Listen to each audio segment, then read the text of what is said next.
Good morning, dear students. I'm Bharti Kathuria Sehgal from the SD Vidya School, Ambala Cant. We are continuing the chapter Principles of Inheritance and Variation. So let's start. We'll just quickly revise what we did yesterday. So yesterday we started with the chapter and we talked about the few important terms, and today also we are picking up few important terms like genetics. Now what is genetics? You all know that characters transmit होते हैं from parents to offspring. सो ये पूरा का पूरा study करना जिसमें हम inheritance that is transmission of traits को स्टडी कर रहे हैं और साथ ही साथ किस तरह से कैरेक्टर्स डिफर कर रहे हैं, वेरिएशंस आ रही हैं. सो दैट ऑल्सो उस चीज को कंबाइंड हम क्या कहते हैं, जेनेटिक्स कहते हैं. तो सो this is what is genetics. This is the branch of biology that deals with the inheritance and variation. So characters, the lion kid will be a lion only, right? The rabbits will have obviously rabbits and the chimpanzees will have chimpanzees. So that's how the characters are transmitted from the parents to their offsprings. So beautiful families we all see with the characters in their kids, and this is all because of genetics.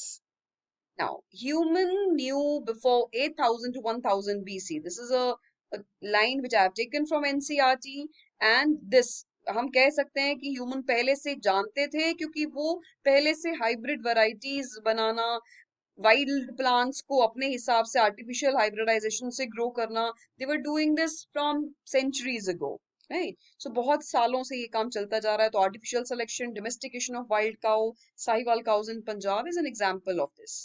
So terminology, genetics, जैसे हमने deal किया, branch of life science that deals with the study of heredity and variation. Heredity is the transmission of characters from parents to their offspring. Variation is the difference, the degree of difference between the offsprings and with their parents. Hereditary variations, these are genetical and inheritable. So जितनी भी hereditary variations हैं वो genetical हैं, मतलब genes के through आ रही हैं, और inheritable हैं, आगे transmit हो सकती हैं. कुछ एनवायरमेंटल वेरिएशंस होती हैं जो कि एक्वायर्ड होती हैं और नॉन इनहेरिटेबल होती हैं, ये आगे ट्रांसमिट नहीं होती हैं. नाउ मेंडल्स अप्रोच, कल हमने मेंडल्स एक्सपेरिमेंट्स के बारे में पढ़ा. तो मेंडल ने हाइब्रिडाइजेशन एक्सपेरिमेंट करवाया था बाय आर्टिफिशियल पॉलिनेशन, जिसको क्रॉस पॉलिनेशन करवाया था. 7 years तक एक्सपेरिमेंट किए उसने, 1856 से 1863 तक, और उनके बेसिस पर उसने दिए लॉज ऑफ इनहेरिटेंस. अब ये बहुत इंपॉर्टेंट है, जैसे मैंने आपको कल बताया था, वो प्रूव कर सकते थे इसको with the help of the statistical analysis and the mathematical logic for the biology problems. There was large sampling size, greater credibility to the data. Experiments were done with the true breeding pea lines, that is continuous self-pollination. से उन्होंने true breeding pea lines develop की थी, homozygous varieties develop की थी, and the confirmation of inference from experiment on successive generations. और उन्होंने बार बार आगे generations में भी इन्हीं चीजों को प्रूव कर सकता था, और उन्हीं प्रूव कर सके और उन्हीं के बेसिस पर जनरलाइज्ड रूल्स दिए ऑफ इनहेरिटेंस. मेंडल ने इन्वेस्टिगेट किए अपोजिंग ट्रेड्स, जैसे हमने कल भी डिस्कस किया था कि किस तरह के अपोजिंग ट्रेड्स को डिस्कस किया. हाइब्रिड क्या होता है, कल भी मैंने आपको बताया था कि प्रोजेनी जो ऑब्टेन की थी bye crossing between two parents जिनके अलग अलग कैरेक्टर्स हैं, उनको क्रॉस करना का जो प्रोसेस है, that's called as hybrid. That the cross is called as hybrid. Now what is back cross and test cross? अब ये टर्म्स हैं जो कि यहाँ पर एक न्यू टर्म्स हैं जो कि आप लोगों को समझनी है. Now what is a back cross? Back cross का मतलब क्या होता है?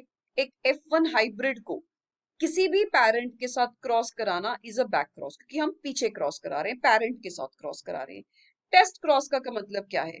अगर आपके पास एक F1 हाइब्रिड है, राइट, आपको नहीं पता कि वो डोमिनेंट कैरेक्टर शो कर रहा है, लेकिन आपको नहीं पता कि वो प्योर ब्रीड है, मतलब होमोजाइगस कंडीशन है या हेट्रोजाइगस कंडीशन है, तो वो पता लगाने के लिए हम क्या करते हैं, हम उसको क्रॉस करवाते हैं रिसेसिव पेरेंट के साथ. सो ये जो क्रॉस है between the hybrid and the recessive parent to identify the genotype of the hybrid, this is called as the test cross. चलिए, तो अब बात करते हैं मेंडेलियन लॉज ऑफ हेरिडिटी के. तो मेंडल ने हमारे पास लॉज दिए हैं, law of dominance and the second law which is called the law of segregation. The law of dominance क्या है? That characters are controlled by discrete units called factors. ये factors वही हैं जिन्हें अब हम जीन्स कहते हैं. फैक्टर्स जो हैं पेयर्स में प्रेजेंट होते हैं. So like capital T small T, या capital V small V, capital W small W, so ये पेयर्स हैं, right? In a dissimilar pair of factors one member dominates, तो जैसे कैपिटल टी स्मॉल टी में से एक डोमिनेंट है और दूसरा रिसेसिव है। अब ये एक्सप्रेशन होता है, it is used to explain the expression of only one of the parental characters in the monohybrid and expression of both in the F2. Now this laws explains the proportion 3:1 in the F2. चलिए तो अब आगे बात करते हैं। तो हम Mendel's laws of heredity की बात कर रहे हैं, मैंडल्स लॉज ऑफ इनहेरिटेंस की बात कर रहे हैं। सो सेकंड लॉ है हमारे पास law of segregation. Law of segregation क्या है, तो इसको ध्यान से समझेंगे हम। When a pair of factors, factors जैसे मैंने आपको बताया जीन्स, तो एक पेयर ऑफ जीन्स जब भी एक हाइब्रिड में इकट्ठे आते हैं, तो जब भी गेमीट्स का फॉर्मेशन होगा, मियोसिस होगी, आपको पता है। तो मियोसिस के टाइम में क्या हो जाएगा, देयर विल बी सेपरेशन। अगर दो कॉपीज हैं, अगर पेरेंट के पास कैपिटल टी स्मॉल टी या capital V small V, small V small V, कोई भी दो कॉपीज हैं जीन्स की, दो अलील्स हैं अलग अलग, सेम है, तो ये हमेशा गेमीट फॉर्मेशन के टाइम में अलग अलग हो जाएंगे। मतलब एक गेमीट के पास एक तरह की एक ही कॉपी आएगी, राइट। एक पेरेंट से एक कॉपी आ रही है, दूसरे पेरेंट से उसी जीन की दूसरी कॉपी आ रही है, ताकि जाइगोट में एक एक कॉपी दोनों पेरेंट से आ सके, राइट। तो ये है हमारे पास लॉ ऑफ सेग्रीगेशन। एलील्स जो है वो ब्लेंड नहीं करते हैं और both characters are recovered in F2 and one in F1.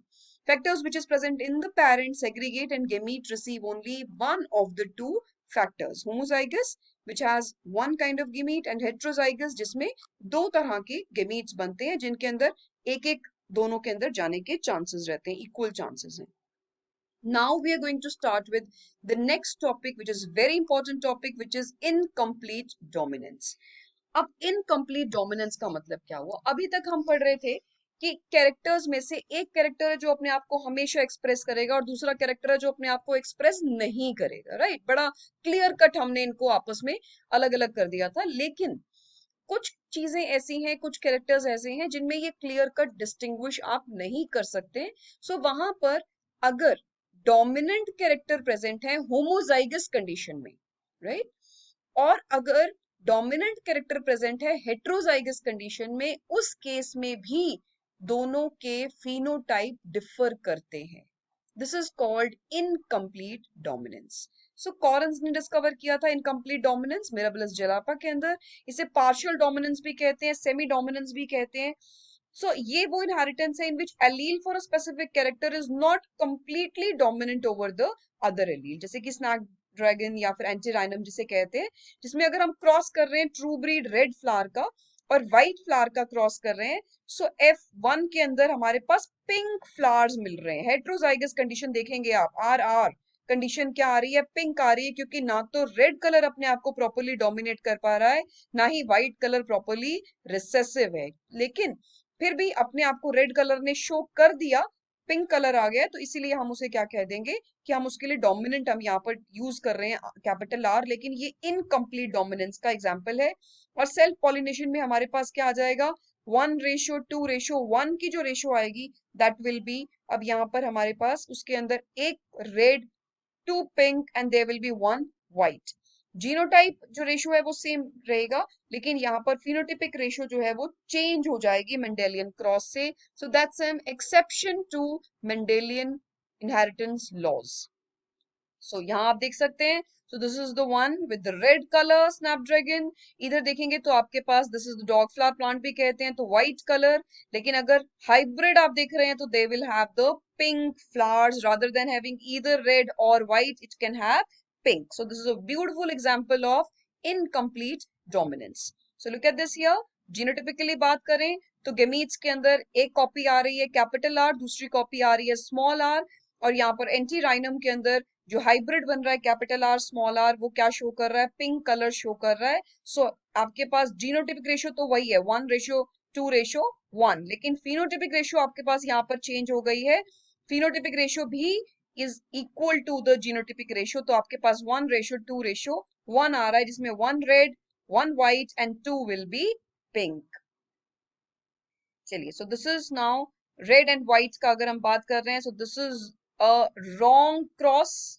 इस चीज को अगर आप देखें तो हम इसको रॉन्ग क्रॉस कहते हैं, लेकिन यहाँ पर अगर हम बात कर रहे हैं कि यहाँ पर व्हाइट कलर भी अपने आप को डोमिनेट कर रहा है। तो यहाँ पर सिर्फ एक रिप्रेजेंटेटिव, यहाँ पर मैंने आपको सिर्फ समझाने के लिए बनाया है कि यहाँ पर रेड कलर भी अपने आप को डोमिनेट करेगा, और एक अलग ही जीन जो अपने आप को पिंक कलर की फॉर्म में भी अपने आप को एक्सप्रेस कर पा रहा है, और व्हाइट जो कि अगेन डोमिनेंट है। देखिए, दोनों में से कोई भी रिसेसिव यहाँ पर नहीं है, दोनों ही अपने आप को एक्सप्रेस कर पा रहे हैं। चलिए, तो अब बात करते हैं कोडोमिनेंस की। अब कोडोमिनेंस का मतलब क्या हुआ? कोडोमिनेंस का मतलब है कि अगर हम दो ट्रेट्स की बात कर रहे हैं, तो यहाँ पर दोनों के दोनों भी डोमिनेट कर सकते हैं, और दोनों का इक्वल कंट्रीब्यूशन हो सकता है in the phenotype, right? So अब यहाँ बात करते हैं what is codominance. Both the alleles are dominant and express its full character. जैसे कि ब्लड ग्रुप ह्यूमन बीइंग का बहुत ही अच्छा एग्जांपल है कोडोमिनेंस का। इसके अंदर हमारे पास क्या आ रहा है कि तीन जीन्स हैं, जो एक्चुअली तीन एलील्स हैं, जीन आई के, जो कि कंट्रोल करते हैं ब्लड ग्रुप को। सो हमारे पास दो ले लेते हैं हम, आई ए आई बी, और एक है स्मॉल आई। अब ये जो दो आई ए और आई बी हैं, ये दोनों शो करते हैं कोडोमिनेंस, क्योंकि अगर ब्लड ग्रुप ए है तो जीनोटाइप रहेगा आई ए आई ए। अगर ब्लड ग्रुप बी है तो जीनोटाइप रहेगा आई बी, या फिर आई ए एंड स्मॉल आई, क्योंकि स्मॉल आई रिसेसिव है यहाँ पर। I B and small I will also be B. लेकिन अगर ए एंड बी ये दोनों इकट्ठे प्रेजेंट हैं, तो ब्लड ग्रुप ना तो ए होगा ना तो B, blood group will be A B. So both are equally dominant, that's why this is called as codominance. जो ये ए बी और जीन की लोकेशन होती है, ये है क्रोमोसोम नंबर 9 पे। तो आई ए रिस्पॉन्सिबल है एंटीजन ए के प्रोडक्शन के लिए, आई बी रिस्पॉन्सिबल है एंटीजन बी के प्रोडक्शन के लिए, जबकि स्मॉल आई कोई भी एंटीजन प्रोड्यूस नहीं करता, इसीलिए ब्लड ग्रुप को जीरो या फिर ओ ब्लड ग्रुप कहा जाता है। सो यहाँ पर ए ब्लड ग्रुप के लिए जीनोटाइप हो सकता है आई ए और आई ए स्मॉल आई। बी के लिए हो सकता है आई बी और I B small I. A B के लिए है आपके पास आई बी, जबकि ओ ब्लड ग्रुप के लिए है स्मॉल आई दोनों रिसेसिव होंगे, सिर्फ तभी ओ ब्लड ग्रुप प्रेजेंट होगा। अब अगर हम क्रॉसेस करवा रहे हैं ए और ए के, सो पॉसिबल जीनोटाइप्स आपके पास आ सकते हैं A and O. B blood group को अगर हम क्रॉस करवा रहे हैं, सो यहाँ पर क्रॉस के अंदर आपके पास आ सकता है possible phenotype B and O. A B को अगर क्रॉस करवा रहे हैं, सो यहाँ पर आ सकता है आपके पास ए बी या फिर ए या फिर बी। लेकिन अगर ओ और ओ का अगर आपस में क्रॉस हो रहा है, तो हमेशा आपके पास क्या आएगा? Possible phenotype blood group will be O. ABO blood grouping system के अंदर एक और यहाँ पर आपके पास आ जाएगा, जिसे हम कहते हैं मल्टीपल एलिलिज्म। मल्टीपल एलिलिज्म का मतलब क्या हुआ? अभी तक हम पढ़ रहे थे कि एक जीन के दो ही एलील्स होते हैं, alternate copies, capital D small T, capital B small B. लेकिन यहाँ पर हमने क्या पढ़ा? There can be three copies, that is I A I B small I. तीन कॉपीज पढ़ी हमने, तीन एलील्स पढ़े। So because three alleles are governing the same character, that's why we call it as multiple allelism. So multiple allelism का मतलब क्या हुआ? जब पॉपुलेशन के अंदर पॉपुलेशन स्टडीज जब होती हैं, तो एक सिंगल जीन एक प्रोडक्ट में produce more than one effect. जैसे starch synthesis in pea seeds जो है, ये कंट्रोल होता है बाय टू एलील्स, दो एलील कंट्रोल कर रहे हैं, capital B and small B. लेकिन स्टार्च सिंथेसिस सबसे ज्यादा इफेक्टिव कब है? जब होमोजाइगस कंडीशन है और लार्ज स्टार्च ग्रेन्स प्रोड्यूस हो रहे हैं। लेकिन अगर होमोजाइगस स्मॉल बी है तो लेसर एफिशिएंसी है। लेकिन अगर कैपिटल बी स्मॉल बी है, तो यहाँ पर तो डोमिनेंट को एक्सप्रेस करना चाहिए था, लेकिन यहाँ पर भी वो इंटरमीडिएट साइज के बन रहे हैं। So this is kind of बीच में यहाँ पर अपने आप को प्रॉपरली एक्सप्रेस नहीं कर पा रहे हैं। Now inheritance of two genes. अब मेंडल का जो सेकंड लॉ हमने पढ़ा, law of independent assortment. Law of independent assortment क्या कहता है कि दो कैरेक्टर्स जो हैं वो दोनों के दोनों एक दूसरे से इंडिपेंडेंटली असॉर्ट कर रहे हैं। सो इसको हम एक्सप्रेस करते हैं बाय अ डाई हाइब्रिड क्रॉस। कल भी हमने डिस्कस किया था डाई हाइब्रिड क्रॉस के बारे में। तो दो कैरेक्टर स्टडी किए एक साथ मेंडल ने, राउंड येलो रिंकल्ड ग्रीन। लेकिन उसके पास जो phenotypic ratio I, that was 9:3:3:1, जिसमें उसको चार कैरेक्टर्स मिले। उसने लिए पेरेंटल में दो character, round yellow wrinkled green. लेकिन उसके पास जो F2 जनरेशन है, उसके अंदर उसको मिले round yellow, round green, wrinkled green. So that means neither of the character is dependent upon the other. So all are independently segregating. So that's why he gave the law of independent assortment. उसने ये बोला है कि कोई character किसी पर depend नहीं कर रहा है। राउंड के साथ ग्रीन सीड भी जा सकता है, राउंड के साथ येलो भी जा सकता है, रिंकल्ड के साथ येलो हो सकता है, रिंकल्ड के साथ ग्रीन हो सकता है, तो new combinations can be formed. That's all for today.